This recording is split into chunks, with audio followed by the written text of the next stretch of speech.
Hello everybody and welcome back. Benvingut, bienvenidos, welcome back to the Driven Shot Podcast. I am your host, Omar Hawash of Blaugranagram, and this podcast, as always, is a collaborative effort between Blaugranagram and Mundo Deportivo, your two go-to places for anything regarding FC Barcelona. Today we'll be talking about the Benfica game. We'll be looking ahead to the Osasuna game with my co-host Jamie Coles, live from the press room of FC Barcelona as Barcelona look ahead to their Liga clash against Osasuna before then facing Benfica in the return fixture at the Montjuic. So, without further ado, let's get right into it. Roll the intro.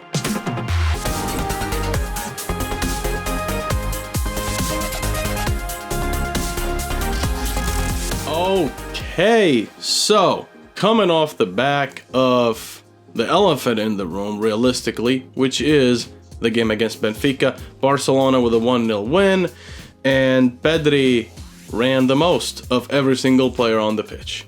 Pedri was once again phenomenal, but I think the most important aspect here, and an aspect that I think has been a little bit overlooked when people have spoken about this match, of course, Pau Cubarsí got, for me, a well-deserved red card early on for the foul on Vangelis Pavlidis, the man who scored a hat-trick last time the two teams faced before Rafinha put the final nail in the coffin for the 5-4 win.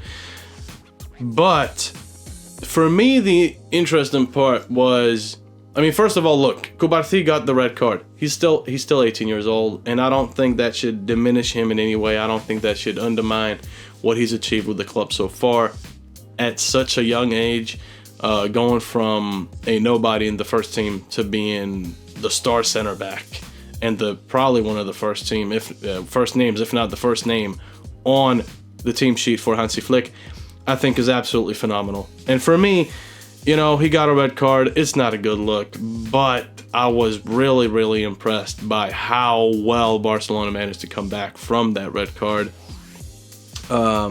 There were some stints where Benfica did well, very well, but for me, it's a completely different ball game. If you compare this to the Champions League runs that Barcelona have been on in recent years, look at the Anfield, look at the Roma, look at everything after. There's such a huge difference in mentality, and that comes down to Hansi Flick. I think it also comes down to some new blood in the team. A lot of these youngsters grew up in the La Masia Academy. They grew up learning everything Barcelona, and at such a young age, they're getting their run-ins. Casado, Bernal, Cubarsí, and then you have players like, of course, Lamine Yamal. You have players like Dani Olmo coming back to Barcelona after spending time at the academy and graduating from La Masia, and it's just a completely different ballgame. It's so different. The mentality, the high line is working wonders. I know people have kind of been dogging on it a little bit, going, oh yeah, haha, you got caught, right? But at some point you have to get caught. It's part of the game. It's part of the risk, and I think that's something that Hansi Flick does incredibly well. Incredibly well, and his substitutions, I think, for the most part, I think are very well put together. For me, I think one of the things that needs to be talked about, right? Robert Lewandowski, he's in his highest scoring season since joining Barça in 2022, right? That's a good feat. That's incredible. Especially because at the end of last season, a lot of Barcelona fans wrote him off, saying, you know what? Time for you to go, buddy. Time for you to find somewhere else, because it's over. And he's proven that it isn't. But I think it's also at the same time, right? Like the same thing, the same logic that we applied to a Pedri is the same logic we should apply to a Lewandowski, right? In my eyes, at least. You look at the stats, you say, okay, that's not too bad. You're doing pretty damn well, to be completely honest with you, Mr. Lewandowski. But at the same time, if you look at the eye test, you're not doing all that well in some games. Against certain systems, it doesn't work. It just doesn't work. And it does raise the question, is it time to try and find a long-term solution to the Lewandowski problem? because it's not to say that he's a problem as a player, right? It's not like he's a player who's causing issues or anything like that. But he's also getting to an age where you do feel like maybe this is his peak season at Barça, and then maybe next season he'll start to slowly deteriorate, which is totally understandable given his age and given everything he's achieved and all the milestones he's hit as a player over the course of his exceptional career. To be in the conversation with a lot of the best strikers of this generation, I think he's absolutely merited that. But it also is sort of the thing of, you know, do you leave a hero or do you live long enough to see yourself become the villain? And I think Lewandowski might slowly be approaching that stage of, if he does stay next season and he stays as a starter next season, I think it could sort of prove to be an issue, you know, because I think the reason why a lot of the Hansi Flick tactics are working, especially with the high line and the way Barcelona are distributing play, the way they're playing through the counterattacks, the way they're starting to shoot from outside the box, especially Pedri, right? These are all X factors. The teams that they're playing against, right? Let's say Osasuna, for example. They've played against Barcelona for years and years and years. They come into this game, they're used to a certain Barça. Mentally speaking, they're used to a certain Barça. They might have prepared for this Barcelona, but they're used to a different Barcelona. Same thing for every other team in the league. So the reason why it's working is because it's different to what they've been doing. It's different to what Xavi did. It's different to what Koeman did. It's different to what Valverde did, right? So that X factor is working, and it's still in that, like, if you were to apply the culture shock phase to this, right? That is what's happening right now. People are not expecting them to play the way they are. People are trying old tricks against them. We saw Real Madrid try old tricks against them. Atleti tried old, and to be fair to Atleti's credit, it worked, but I think that's also because Atleti now is not the Atleti from last season or the season before.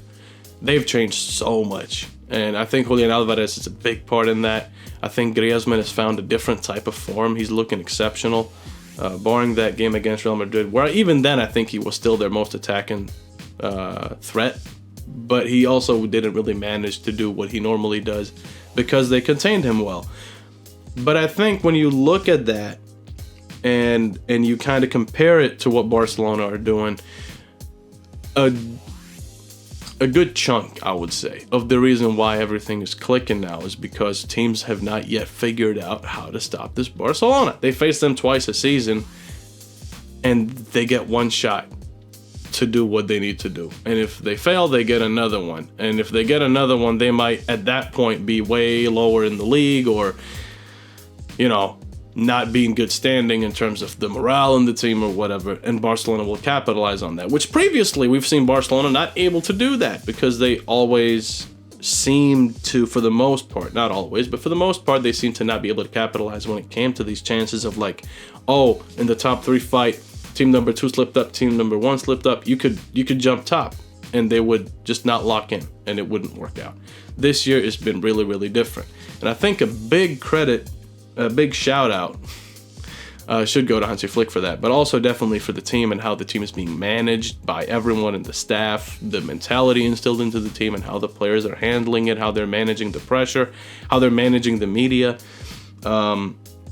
You know, it's a completely different team from what we've seen before. And I think for me, when you look at that, right, and you look at someone like Robert Lewandowski, he's shown a lot of love for Barcelona. He's shown that he's really fit into the club and the culture and the city, and he's been very outspoken about that. But at the same time, he is also getting older, and you do really need to start considering what are our solutions. In my world, give Ansu Fati a proper chance. That's just me. Give Ansu Fati a proper chance. The man got a heavy injury, didn't really recover as well as he would have hoped. I thought he looked decent after coming back, and then he got shipped out to Brighton on loan, and then he came back, and he hasn't really had a proper chance. I think if you slot him in as a 9 or a false 9, he's got a finishing ability that I think few in the team really do have. Like, when he's on form, he's a very good finisher. So maybe it could be worth looking into that. I know Ferran Torres has been deployed in that role. To me, he's done well. I think to others, he hasn't done as well. To others, it's just a purple patch and it'll be over soon and we'll see his real ability. I personally think he's hitting a different type of form now and he's getting a different rhythm. And he's playing in a very different role to the one that he's been playing in before. So he's still adapting, but I think he's done really well as a substitute. And interestingly enough, not as well when he started. I'm not sure if that's a difference in mentality or what it is. But for me, I think it could be worth exploring that in the latter stages of the season. Because, yeah, Lewandowski is getting you a goal a game, but he's also missing 7 or 8 chances. And if you're playing against a team that's lethal on the attack, and you're down 2-0, you have to have someone who knows how to score. And if you don't give your Ferran or your Ansu or whoever it is, if you don't give them that confidence and say, look, get in there, do your thing. And let's say, so for example, there was a couple of games ago where Ferran did extremely well. The ones against Valencia, for example. And I remember there was one of the games where he did really, really well, coming on as a sub, and then the next game he did start, right? I think that should be done more often. For Ansu, for Ferran, I even would like to see Rafinha deployed as a false 9 or as a striker. We've seen Rafinha excel as a 10. I think Rafinha right now has found a role that really, really suits him, to be completely honest with you. I think he's found a really good role that suits him, and maybe if it ain't broke, don't fix it. But Barcelona do need to look at the Lewandowski thing as an actual issue that might arise next season, if not towards the end of this season. Because we've seen multiple times where he's just not been up to par. And that's understandable, you know? It's completely understandable. It's completely fair. But Barca need to address it. They have to. Otherwise, it's going to be a problem come the summer. And I know that, you know, some of you will say, oh, yeah, but they might just get another striker in the summer. I don't think so, man. I honestly don't think so. I don't think that that's a priority. You know, there was a lot of talk for a while about Erling Haaland, whether he could join. He just signed a 10-year deal, so that's probably not going to happen. And to be completely honest with you, it's not like there's a lot of strikers out there that really catch the eye, right? Alexander Isak, Newcastle, have recently said that we don't plan on selling him. He's ours. We don't plan on selling him. And to be fair, he's really had a good season at Newcastle, and he's really settled in there after moving from La Real a couple of seasons back. And I could see him staying there. I definitely could. And then you look at other clubs like Liverpool. They have Darwin Núñez. He's not doing well either. I think he's hilarious to watch personally. I think it's fun. It's fun to watch him because he's such a chaotic striker. But obviously that's not someone that Barcelona would want, I don't think. I think if Barca do get someone, they need an out-and-out number 9. And there are very few of those, you know? And that's an issue. So maybe look at what you got and try to mold those players. Ansu's still young. Ferran is still young. People tend to forget that, right? So try to mold those players and see what you can get out of them. Would be my take from that game, from the Benfica game, and from other games. I think Lewandowski is getting to a point where he might be past it, and that is okay, but Barcelona need to address it. It's the same thing with Marc-Andre Ter Stegen. He gets a lot of hate. He gets a lot of criticism. I think some of it is very merited. Other times I thought it was a little bit reactionary. But again, it's also because the club isn't dealing with these things in time, or at the very least it doesn't seem like they are, right? On a previous episode of The Driven Shot, Jamie and I were discussing whether perhaps Iñaki Peña was sort of getting, you know, fitted up for the role of being Barcelona's starting goalkeeper as Ter Stegen got phased out. Now it seems like Ter Stegen might come back earlier than anticipated and actually might be back sometime before the end of the season, in which case I think Hansi could give him a run in or two. And you know, he's also aging. But again, that's the issue. Who do you get? Who's out there? There are good goalkeepers out there, but those are not finished products that are, you know, ready to go. You know what I mean? They're not finished products. They're talented. They got a good, you know, they look good. They look confident. They fit the style, but they're still sort of raw, or they're still quite young. And that's sort of the problem. And I think, just like we said, Barcelona need to address that. I think Barcelona need to address the Lewandowski issue, because it is going to be an issue, and for some it already is. So, back to the game. There are 2 or 3 things I really want to touch on. Rafinha again. I mean, Rafinha is going to haunt Benfica in their nightmares. I have no doubts about that. Phenomenal player. And I really genuinely challenge you guys in the comments to tell me a player that has been better for their team or more crucial to their team in Europe than he has, and has given his team as much success as he has. I genuinely don't think you can find a single player. Maybe Mo Salah. No one else. No one else comes close to me. Unless I'm forgetting someone. I might be. But to me, Rafinha is just phenomenal. Pedri. Crazy performance again. I am getting sick and tired of people comparing him to players like Jude Bellingham. Jude Bellingham and Pedri are not the same profile. Stop comparing them. It's the same thing we said when it came to Messi and Ronaldo, not to compare Messi and Ronaldo with Jude and Pedri, but to just compare the concept of comparing 2 players with vastly different profiles. Pedri is, to me, a complete midfielder. Passing, defending, skills, physicality, just everything. He is phenomenal. Jude, for me, is not a midfielder. He's not. I don't even know if I would classify him as a 10. I think he's more of a second striker. That's what I think. And he's very good at what he does. But does that mean we should compare him to Pedri? No, because they're not the same type of player. Compare Pedri to, I don't know, Fede Valverde or Camavinga, you know? That's where you should be comparing. Don't compare the marquee signing of Jude Bellingham with Pedri, who Barca signed for peanuts from Las Palmas a couple of years ago, and now is starring for Barcelona, right? 2 very different profiles. They're incomparable. If you compare them, you're forcing it. So just stop. Okay? The other thing I want to touch on is just the way the team managed the game. I touched upon it briefly earlier about the mentality, and I think the mentality really has made the difference. You know, Barcelona went down to 10 men. We saw it against Paris, I believe last season. Yeah, I think it was last season where Barca faced Paris and Araujo got the red card and it changed the game completely. Paris are no Benfica, but I also think that Paris have been getting a whole lot of credit for doing stuff in Ligue 1. And it's not to say that Ligue 1 isn't a good league. It is. It's always been a league full of talented players. But it's just not the same level as the Champions League. I don't know if I would say that Liga NOS and Ligue 1 are on the same level. I think that would be an insult to Ligue 1, personally, because Liga NOS has some really good players. But it's also like, they're 2 different ballparks, right? But at the same time, Paris right now are getting a whole lot of credit, and then they play against Liverpool and they lose 1-0. You know?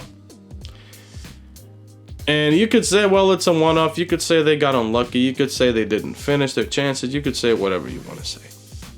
But the thing is,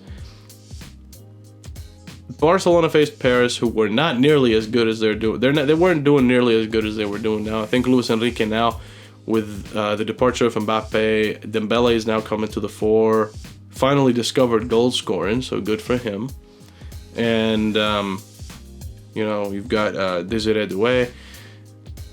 They have Kvaratskhelia. They've got a lot of really good attacking players. Vitinha, I think, is really growing into his role now. I thought he did excellent when they faced Barcelona as well. But he's really growing into a certain role now, really becoming a leader in the team. And, you know, it's a different team now. But, nonetheless, this game was a must-win for Barcelona. It absolutely was. It's at the Estadio de Luz. It's not an easy game. And they still managed to get out with a win. Maybe a bit of a scrappy one. Maybe the Rafinha goal was a little bit lucky. He was maybe a little bit lucky to get it in the first place. But again, you could say that's pressure. He was pressing super well, and he finished it from outside the box super well. And To me, it's just a difference in mentality, and I think that's really what might carry Barca all the way if they keep playing the way they're playing. I genuinely think they might have a shot at the Champions League this season. As for La Liga, it's anyone's race. I know Barca are leading right now, but it's really, really by inches. It's by very, very slim margins. And for me, I think it's just going to be really, really interesting to see how the rest of the season unfolds. And speaking of the rest of the season, I am going to throw it I'm going to throw it over to Jamie Coles, my co-host, who is in the Barcelona press room, as Hansi Flick, as I said, had just finished his press conference. And he's going to be walking you through some of his statements and also looking ahead to the game against Osasuna. Take it away, Jamie. Hey Emma, as you said, Hansi Flick here in the press room. As you can see just behind me, it's now an empty press room as a lot of the press have gone after the press conference. A very busy press conference actually today and training. We don't normally see quite so many journalists and cameras in for a Barca Osasuna match. I imagine it's because of the excitement from the Champions League results and how well the team is doing to kind of really add to the overall excitement of Barca, and so of course the press want to be part of that. We have all the usuals here with all the main kind of newspapers here in Spain, the main TV channels, as well as various agencies. Hansi Flick spoke very positively about the team. He's super happy with the team. He said how pleased he is with how the team played on the match against Benfica. He said, I'm proud of the team in any situation. They always respond well. Another level in terms of team performance. He speaks a lot about a wonderful atmosphere and how much he loves having the dressing room here at Barca and how that compared to his time, for example, at Bayern Munich. I'm really proud about the team because so in every situation they have a good answer. So this is really good to see, and this gives us the confidence, also believe in that what we want to do in our idea we want to play, and it works really good at the moment, and hopefully we can keep it also for the next weeks. Hansi Flick also really pleased with the performance of Pedri. Obviously, he took MVP on Wednesday, but he's just having an incredible season all round. He's looking like that. He reminds me a lot of that Pedri in his first season here at Barca, the one where he played like literally every minute of every match. I'm really impressed with him, and Hansi Flick's really impressed with him as well. He said he's very professional, has an incredible attitude, and he makes such an important part of that midfield for Barca. He's really professional. His attitude is unbelievable. Also every day between the matches he recovered well. He's doing everything what we have here to recover, and yes, of course, and he trained really good on the highest level, and you can see it also on the pitch because I think you can see how he train. He also play and on an unbelievable level, and he give us a lot of strength in this position. But of course, we have to think about that. We will do it, and we'll ask him tomorrow how he is, how he feels, and then we decide. And perhaps one of the biggest worries for both the coaching staff, Hansi Flick, the press here in the press room, and the fans alike, are the rotations. We've got some big games coming up. Obviously, we've got the second leg of the Champions League round of 16. We've got that return leg in the semi-final of the Copa del Rey against Atletico Madrid. Massive jam-packed calendar. We've got Atletico Madrid in the league coming up as well. So crazy calendar. So you'd imagine in matches like this against Osasuna, you'd want to kind of rest some of the wearier legs. But the thing is, it's so tight at the top of the Liga table, which is a point ahead of Atletico Madrid, that Hansi doesn't really have much choice in terms of the players that he's going to put on. And he admitted himself, he says they need to rotate. He said, we'll rotate. We don't know how many. We've still not decided how many. But we'll have to rotate. Although it's clear that for him, the German coach, he needs to put the best players on the pitch at any given moment. We need to make some rotation. So it's very important. But the important thing is that we have the best team on the pitch, and this is our focus, and I think we managed it till now really good, and so we will do it also tomorrow. That's all then here from the press room. You can watch the full press conference and the pre-match training session on Mundo Deportivo's YouTube channel. I'll add them here in on the cards so you can click through and watch that if you're watching on YouTube. Thanks for joining us. Back to you, Omar, and Barça. All the best in that match tomorrow, 9 p.m. at Montjuic, hosting Osasuna. Before Tuesday, we host Benfica in Montjuic as well in the second leg of that Champions League match, where we've got 1 goal to our advantage. But for now, all eyes on Montjuic for tomorrow in La Liga as we try and maintain that league at the top of the table. We'll play Osasuna tomorrow night at 9 p.m. at Montjuic. Back to you, Omar. Thanks very much. See you next time. All right. Thank you, Jamie Coles. That concludes this episode of the Driven Shot podcast. I would like to thank you on behalf of Blaugranagram, on behalf of Mundo Deportivo, and on behalf of Jamie and myself for tuning in to this episode. Of course, if you're listening to it, you can find it on YouTube, and if you're watching it on YouTube and you want to listen to the other episodes, they're on Spotify, Apple Podcasts, and all that good stuff. Just search for The Driven Shot and look through podcasts and it should pop up. I've been Omar Hawash, he has been Jamie Coles, and thank you so much for the support that you've shown us on this podcast. It's truly been heartwarming and it motivates us to keep going, so keep the likes and the comments and all that good stuff coming in. If you have anything that you'd like us to talk about in this podcast, if you have any observation or anything that you think, hey, I'd like you guys to touch on this, leave it in the comments. We'll get to it. We promise. On that note, thank you for tuning in. Have a great rest of your day and have a blessed weekend. Ciao.